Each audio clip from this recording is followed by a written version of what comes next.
Warahmatullahi wabarakatuh. Waalaikumsalam warahmatullahi wabarakatuh.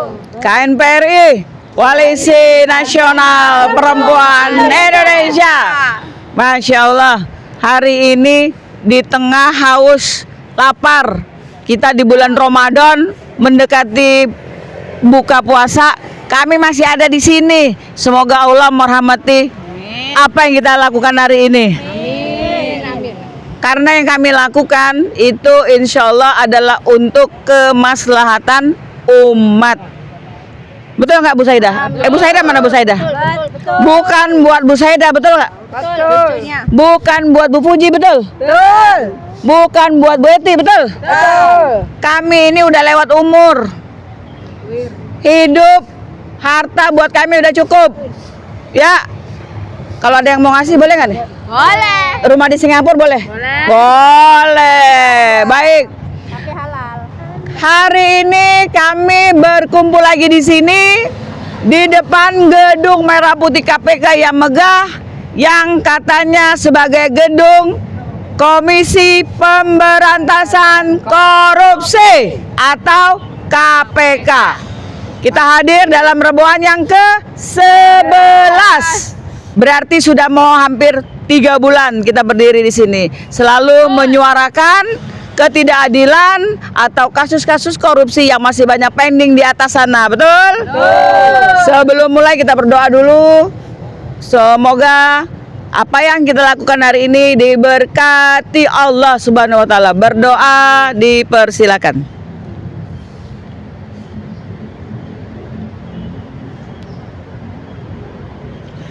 Berdoa selesai. Baik, isu-isu yang paling up to date sampai dengan hari ini adalah tentang BBM oplosan, betul ya? Betul. Ternyata selama ini bertahun-tahun ya rakyat kita ditipu, dibohongi, dikerjain oleh siapa? Oleh mereka yang punya jabatan di atas, bukan di sini, tapi di gedung-gedung lain ya. Di sepanjang Jalan Sudirman itu gedung-gedung pemerintahan. Ternyata isinya apa, Bu? Garong. Garong. Apalagi maling. Mafia. Kemarin kita udah dibilang, waduh, kayaknya kalau kita bilang mereka cuma koruptor nggak cocok. Kenapa? Terlalu sopan. Enakan dong, udah dapat duit kita panggilnya sopan. Mereka tuh maling, betul? Maling ayam aja, yang maling ayam gitu ya, digebukin sampai matanya pecah gitu ya, betul ya? Maling motor tuh habis dia, Bu, dibakar sama rakyat. Yang belum ini rakyat membakar nih koruptor-koruptor di atas ini, betul? Kita sebut mereka babi saja. Wah, karena kita nggak biasa makan babi, kayaknya nggak enak nyebut babi ya. Oke, siap. Kasus BBM oplosan, balik lagi kita bilang selamat datang di negeri oplosan. Negeri di mana kalian belinya Pertamax tapi dapatnya Pertalite. Inilah ulah rezim-rezim ya. Makanya yang kita rasakan adalah rezim yang lama masih berasa di sekarang, betul ya? Artinya oplosan kedua nih, yang selama ini merasa memilih Prabowo ternyata dapatnya Jokowi. Betul, jadi kita ditipuin lagi nih. Rupanya Prabowo masih memerlukan banyak sekali bantuan dari Bapak Jokowi. Artinya apa? Artinya bahwa kita harus selalu mengawal Bapak Prabowo ini dalam dia memerintah di Indonesia sebagai presiden yang katanya terpilih. Sebab banyak beredar video ya, ternyata yang bukan menang itu Bapak Prabowo itu sekitar berapa ya? Berapa persen? 35%, Pak. Ntar kita buka loh, Pak. Masa pemilihannya tanggal 14 Januari, tapi hasilnya sudah 14 Februari ya. Tapi hasilnya sudah diketahui tanggal 5 Januari. Itu artinya apa? Settingan. Betul ya? Betul. Dan itu diakui loh oleh Bapak Prabowo pada saat dia pidato di depan ulang tahun Gerindra yang ke-17 tahun. Jadi Pak Prabowo bilang bahwa Gerindra atau dia itu menang atas cawe-cawe dari Bapak Jokowi. Berarti perkiraan kita selama ini betul ya? Betul. Banyak kecurangan ya. Oke. Kembali lagi ke yang namanya kasus oplosan. Yang adalah membuat kita sangat miris ketika Kejagung menghitung kerugian itu sebagai 193 triliun per tahun ya. Itu baru kerugian yang diderita oleh negara. Dan ini disinyalir sudah 5 tahunan berjalan. Artinya kalau 193 triliun dikali 5 itu sudah mau 1000 triliun. 1000 triliun kalau dibikin sekolah udah berapa dapatnya? 1000 triliun kalau dibikin rumah sakit udah berapa dapatnya? 1000 triliun kalau dibikin jembatan udah berapa dapatnya? Ya, masih banyak anak-anak sekolah itu yang nyebrangin sungai, betul ya videonya ya.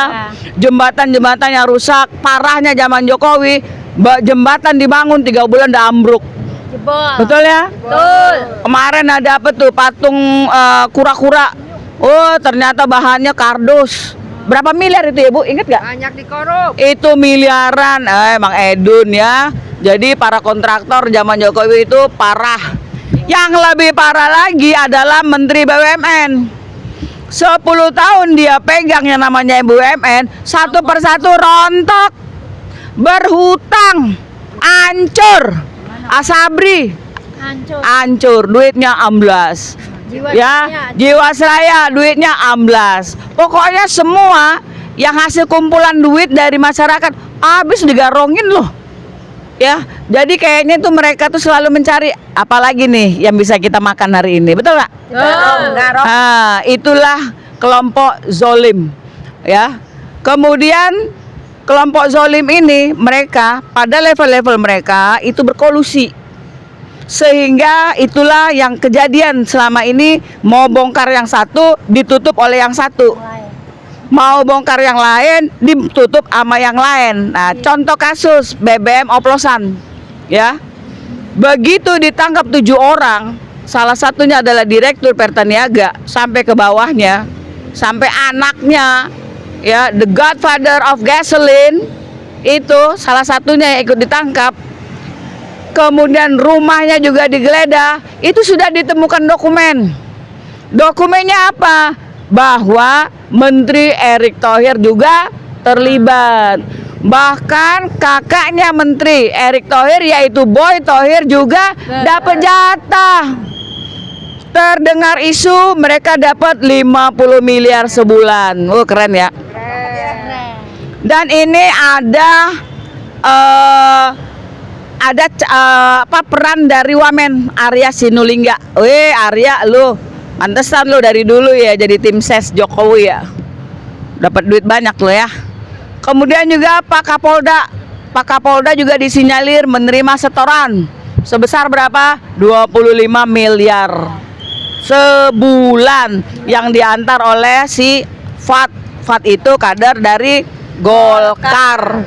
Nah, tadi saya baru baca bahwa kasus BBM oplosan ini dibuka pertama sekali oleh Fat karena Fat tidak mau terlibat lebih dalam untuk kasus ini. Tetapi Fat menawarkan ke orang dalamnya Kejagung, lupa aku namanya, dia menawarkan proyek baru lagi Bu, yaitu ibu-ibu pernah ada yang ulang tahun dapat WA dari Kemenkes? Iya. Dapat ya. Kesehatan gratis ya. Gratis. Cek kesehatan gratis. Itu proyek nggak Bu kira-kira? Proyek. 1 jarum itu aja ada duitnya. Kalau dikali 100 juta udah ketahuan angkanya berapa, ya. Jadi si orang dalamnya kejaksaan tadi, saya lupa namanya, nanti bisa kita lihat. Dia dapat 45 triliun. Jadi ini bisnis baru. Gila. Nah, kenapa kok bisa? Fat ini adalah kader Golkar. Dan dia istilahnya apa ya, kayak memeras lah pejabat yang berwenang untuk proyek Kemenkes tersebut dengan menyebut bahwa dirinya dari Golkar dan petinggi Golkar itu banyak yang jabat di Indonesia. Dia minta 30%, ngeri ya. Jadi sudah yang namanya minyak dia mau selesain lah gitu ya, karena dia tidak mau terlibat dalam kasus dia udah 3 kali kayaknya masuk kasus korupsi. Dia nggak mau, dia laporin, dia mau tutup kasus dari si minyak, masuk lagi dia masuk ke proyeknya Kemenkes, alat kesehatan gitu. Itu proyek luar biasa, karena itu proyeknya yang kami dengar adalah upaya dari Kementerian Kesehatan untuk mengambil data dari masyarakat Indonesia. Pernah dengar kan? Ya. Dokter Agung yang ngomong bahwa Indonesia dengan jumlah penduduknya yang luar biasa itu adalah market, betul ya? Ya, benar, udah dengar. Sehingga ketika ditimbulkan satu penyakit aja, wah itu satu farmasi itu bisa ongkang-ongkang kaki tuh. Bagaimana cara dia menimbulkan penyakit? Ibu-ibu pernah nggak lihat ada di sini? Ada kayak bekas pesawat jet turun ya. Itu namanya chemical trail. Jadi dia menurunkan penyakit di situ. Dia menurunkan virus. Nggak usah jauh-jauh influenza misal. Besok sudah dia taruh itu, ya udah mulai deh banyak yang batuk, yang pilek, dan ini sebagainya. Itulah bisnis. Nah, termasuk itulah bisnis dari alat-alat kesehatan. Jadi Indonesia yang luar biasa ya, dengan penduduk yang sangat banyak ini ya, itu memiliki kemampuan daya beli pasar. Betul Bu, pasar yang sangat luar biasa untuk alat kesehatan ya kan, untuk farmasi ya. Jadi kita harus sadar ya. Alhamdulillah saya tidak yang termasuk rumah sakit mania. Ya kalau sakit teh panas aja udah ya, insya Allah. Nah, boleh dilihat topik kita hari ini. Nah ya, kita minta kepada KPK untuk memeriksa Ketua Kejagung Bapak ST Burhanuddin. Bapak ini ketika kasus BBM oplosan itu muncul, ada 7 orang yang sudah ditangkap ya dengan pakai baju merah itu ya. Mereka si Kejaksaan Agung itu sepertinya hanya sampai di situ saja. Ini sesuatu hal yang nggak masuk akal. Kenapa? Ibu-ibu, bapak-bapak boleh buka, itu sudah ada yang namanya podcastnya si Ahok. Ahok itu bilang bahwa oplosan itu udah lama, bukan baru sekarang. Betul nggak? Oplosan itu sudah lama. Ahok tahu. Kira-kira nih Bu, Ahok itu kan komisaris utama dari Pertamina ya, untuk periode tertentu. Dia yang cuma sebentar aja udah tahu. Erick Thohir kira-kira nih yang megang BUMN 10 tahun plus zaman Prabowo dipakai lagi, kira-kira dia tahu nggak sih Bu? Tahu lah itu. Nah, pada saat itu ditangkap, Erick Thohir menemui Bapak Kejagung. Entah apa yang mereka obrolkan. Jam 11 malam itu Kejagung ngomong bahwa mengumumkan bahwa Erick Thohir tidak terlibat. Sejak kapan Kejagung menjadi lawyernya Erick Thohir? Iya, Bapak mestinya kalau ngambil masalah itu boleh Bapak ambil dari bawah, tapi tarik dong sampai atas, betul ya? Betul. Diselidiki dulu, ditanyain dulu, dilakukan dulu upaya-upaya penyelidikan, betul ya? Sampai akhirnya benar-benar diketahui, oh tidak terlibat, baru diumumin. Ini belum diapa-apain sudah diumumin. Makanya disinyalir. Nah, Pak, ini disinyalir loh, Pak. Diduga ya, kami tidak menuduh. Yang beredar di media sosial adalah ada